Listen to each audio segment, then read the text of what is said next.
खेसारी लाल यादव का सेंट के सीसी गाना आ गया है, लेकिन सबसे बड़ी खबर यह है कि खेसारी लाल यादव का गाना जो है चोरी हो गया है। आइए इस वीडियो में आप सभी को बताने जा रहा हूँ कि भोजपुरी इंडस्ट्री के दबंग स्टार खेसारी लाल यादव का गाना कौन चोरी किया है और क्यों चोरी किया है, और आया है तो सबसे पहले किसका गाना आया है। जी हाँ दोस्त, सबसे बड़ी खबर यह है कि आप लोग को पता है कि खेसारी लाल यादव तो गाना निकालते ही रहते हैं, लेकिन एक नाम का लड़का है, ऋतिक नाम का लड़का है, जो कि एक खेसारी लाल यादव का सेंट के सीसी गाना चुरा लिया है। और जब खेसारी लाल यादव का गाना रिलीज हुआ था उसी समय उस बंदा का भी रिलीज हुआ था गाना।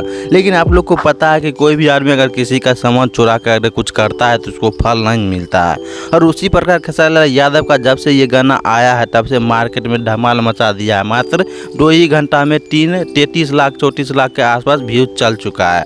और वही बंदा जिसका वो गाना चुराया जो लड़का, और उसका जो 2 घंटा में लगभग 3 से 4 हज़ार 5 हज़ार व्यूज आया है।